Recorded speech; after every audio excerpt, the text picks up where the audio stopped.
Hello guys, welcome back to another video. तो आज हम लोग बड़ा दिन हो गया, लेकिन आज हम लोग सीखने के वाले आज हम जानने वाले हैं एक मस्त सा डाउट। ठीक है, किसी को आया नहीं है, मैं अपने मन से बता रहा हूँ। हम लोग ने बचपन से पढ़ा है कार्बन और कार्बन जो है बॉन्ड बनाते हैं। कार्बन का कैटेनेशन प्रॉपर्टी है ये, ठीक है, और उसका वर्सेटाइल नेचर भी है, यही सब। तो जो बॉन्ड बनाते हैं, सिंगल बॉन्ड बनता है, डबल बॉन्ड भी बनता है, ट्रिपल बॉन्ड भी बनता है। ठीक है, ये सारी प्रॉपर्टी कार्बन में मिलते हैं। ठीक है, जैसे किसी एक कंपाउंड का ले, हाइड्रोजन सिंगल बॉन्ड ही बनाता है, ऑक्सीजन डबल बॉन्ड ही बनाता है, नाइट्रोजन ट्रिपल बॉन्ड बनाता है। ठीक है, ये सब एक एक बॉन्ड बनाते हैं। कार्बन जो है 3 बॉन्ड तक जा रहा है, लेकिन हमको ये भी कार्बन जो है 4 बॉन्ड बनाता है। ठीक है, तभी इस प्रॉपर्टी को पूरा करने के लिए वो एक एक हाइड्रोजन से ले लेता है। यहाँ पे 2-2 हाइड्रोजन से बॉन्ड बना लेता है। ठीक है, यहाँ पे 3 हाइड्रोजन से बॉन्ड बना लेता है। ठीक है, ये 4 बॉन्ड की प्रॉपर्टी पूरी करने के लिए। तो कभी मन में ये डाउट नहीं आया कि कार्बन जो है खुद से ही 4 बॉन्ड क्यों नहीं बना लेता है? ये भी तो एक अच्छा सा मेथड हो सकता है। कार्बन खुद से ही 4 बॉन्ड बना ले, उसको हाइड्रोजन की जरूरत ही नहीं है, C2।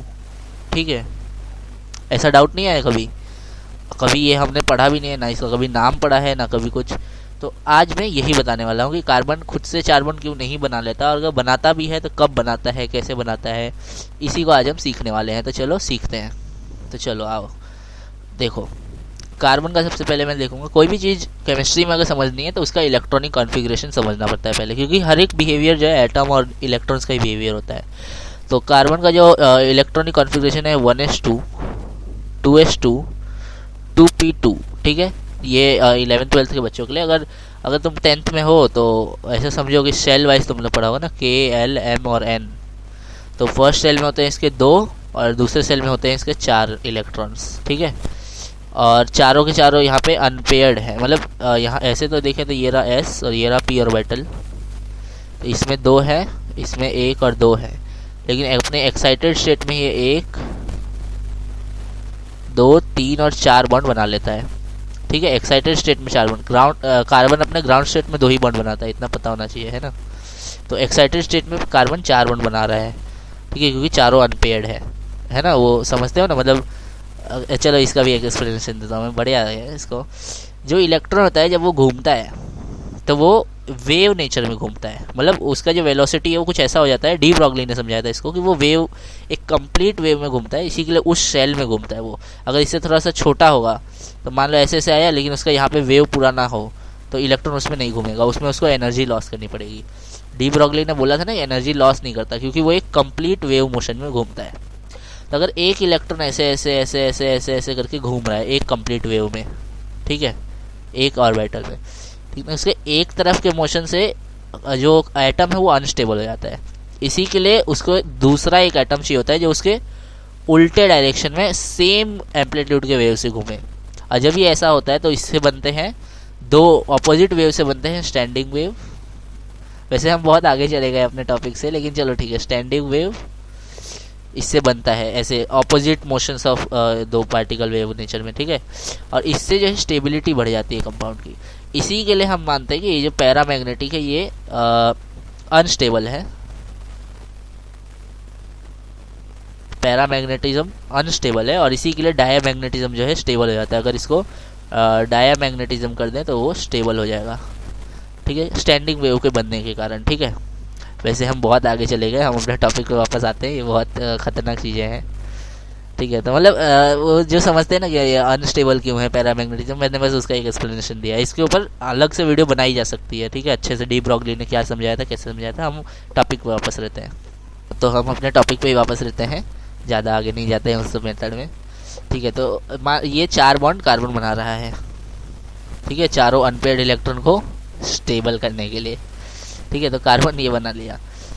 अब तो इससे हमारा डाउट आना चाहिए कि कार्बन खुद से ही 4 बॉन्ड क्यों नहीं बना ले रहा। तो देखो बॉन्ड कैसे बनती है, कार्बन रहा, उसके पास है 3 p ऑर्बिटल, तो एक p ऑर्बिटल, दूसरा p ऑर्बिटल y में, तीसरा p ऑर्बिटल z में। ठीक है, देखो वैसे तो हाइब्रिडाइजेशन से चीज़ें बनती है, लेकिन मैं इसको एक बेसिक तरीके से समझा रहा हूँ बस आपको। ठीक है, 3 p ऑर्बिटल है और एक s ऑर्बिटल है इसके पास, समझो। s ऑर्बिटल सर्कल में हो गया, p ऑर्बिटल जो है ऐसे ऐसे हो गए। ठीक है, एक एस ऑर्बिटल है और एक ये वैलेंस शेल में है, ये अंदर वाला इसका तो कोई काम ही नहीं है, यही इसी से जो बॉन्ड बनना होगा बनेगा। ठीक है, तो अब समझो, ये जो हमारा एक्स वाला पी ऑर्बिटल, मान लो एक्स एक्सिस है, वो दूसरे कार्बन से एक्स वाले पी ऑर्बिटल से जुड़ गया, ये बन गया सिग्मा बॉन्ड। चलो कार्बन के बीच में एक बॉन्ड तो बन गया, मैंने सिग्मा बना लिया। ये जो वाई वाला पी ऑर्बिटल है, ये एक और बॉन्ड बना लिया, चलो 2 बॉन्ड बना लिया मैंने, ये भी सीख गया, ये बन गया एक पाई बॉन्ड। जो जेड वाला पी ऑर्बिटल है, इसने अपने जेड वाले पी ऑर्बिटल से एक एक बॉन्ड और बना लिया, मैं मान लिया एक और बॉन्ड बन गया 2 पाई। ठीक है, एक और पाई बॉन्ड बन गया। अब समझना, क्योंकि इतने बॉन्ड बने हुए हैं, बीच में एक सिग्मा बॉन्ड भी है, 2 पाई बॉन्ड भी है, एक ऐसे और एक ऐसे। ठीक है, पाई बॉन्ड भी हो गया, पाई बॉन्ड।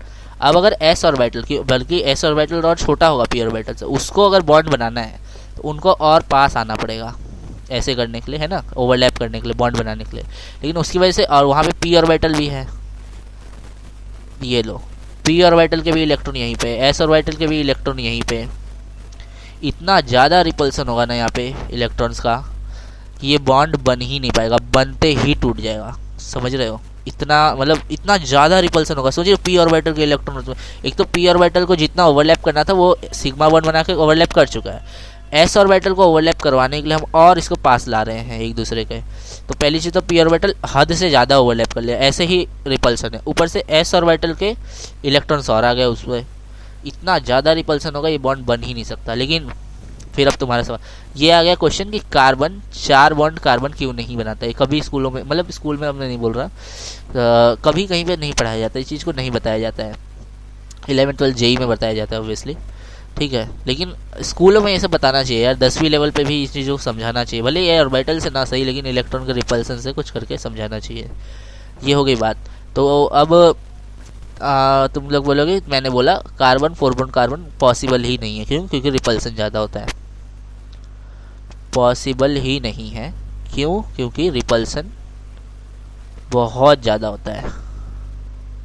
ठीक है, बहुत ज़्यादा रिपल्सन होता है इसके लिए। लेकिन रिपल्सन की वजह से ही पॉसिबल नहीं है, ये कहना ठीक है? समझो, रिपल्सन क्या है यार? ये तो बस मान लो मैं तुमको, हम दो आदमी हैं और ये दोनों एक दूसरे पे फोर्स लगा रहे हैं, ये तो वो वाली बात है ना। क्या ये स्टेबल नहीं रह सकता है फोर्स लगाते हुए भी? समझ रहे हो ना, किसी ना किसी पॉइंट पे स्टेबल तो हो जाएगा। रिपल्सन कोई फैक्टर नहीं हो सकता ना पॉसिबल ना होने के पीछे, क्योंकि कितना भी रिपल्सन हो, इनफाइनाइट तो हो नहीं सकता, वो इनफाइनाइट अचीव नहीं कर सकता। तो वो मतलब समझ जाओ ना यार, रिपल्सन इतना नहीं हो सकता कि उसको हम स्टेबल कर ही ना पाए। तो इसी के लिए ये जो चीज़ है एग्जिस्ट तो करती है, नेचर में है तो यार। ये C2 जो है, C2 एग्जिस्ट तो करती है। कब करती है? जब टेम्परेचर्स बहुत हाई होते हैं। जब टेम्परेचर बहुत हाई होते हैं ना, तो C2 एग्जिस्ट करती है। दुनिया में है, कार्बन 4 बॉन्ड कार्बन बनता तो है। पॉसिबल नहीं है हम मानते हैं, चलो रिपल्सन की वजह से, लेकिन रिपल्सन उस हद तक नहीं जा सकता जिस हद तक हम कुछ कर ही ना पाए। टेम्परेचर जब बहुत हाई होता है तो नेचर में C2 पाया जाता है, होता तो है। ठीक है, क्योंकि कोई चीज़ पॉसिबल है ना, मान लो 1s2 है, अगर कुछ थियरी वाइज अगर कहीं से मतलब इसमें कुछ कॉन्सेप्ट लगा के 1s3 हो रहा होता तो हम मान लेते हैं ना, क्योंकि एक ऑर्बिटल में 2 ही इलेक्ट्रॉन है, ये तो पॉसिबल ही नहीं है, यानी ये एग्जिस्ट करना ही नहीं चाहिए और करता भी नहीं है, ये मानते हैं हम। अगर ऐसा कुछ हो रहा होता या फिर मतलब ऐसे समझे ना कोई रूल ब्रेक हो रहा होता, ठीक है, यहाँ पे कोई रूल ब्रेक नहीं हो रहा, बस एक रिपल्सन बहुत ज़्यादा लग रही है। तो रिपल्सन की वजह से एग्जिस्ट ना करना वो थोड़ा सा इधर उधर हो जाता है, और इसी के लिए वो एग्जिस्ट करता है हाई टेम्परेचर पे। कोई कंडीशन पे वो रिपल्सन मिनिमाइज हो जाती है। चलो, तो आज के लिए इतना ही। इसमें हम लोग ने सीखा कार्बन 4 बॉन्ड कार्बन क्यों नहीं बनता है। ठीक है, वैसे अगर बताऊं तो इस बॉन्ड क्योंकि एग्जिस्ट कर रहा है तो मैं बता देता हूँ, इस बॉन्ड का नाम होता है क्वाड्रपल बॉन्ड। अब मेरे को स्पेलिंग, हाँ चलो आती है, क्वाड्रपल बॉन्ड। ठीक है, क्वाड्रपल बॉन्ड बोलते हैं कार्बन 4 बॉन्ड कार्बन को, मतलब ये 4 बॉन्ड को ये वाला नाम बोलते हैं क्वाड्रपल बॉन्ड। चलो, तो आज के लिए इतना ही। छोटा वीडियो, मतलब छोटा तो नहीं है लेकिन ठीक है, इतना ही वीडियो रहेगा। चलिए बाय। आज कुछ बढ़िया सीखने को मिला। चलो बाय बाय।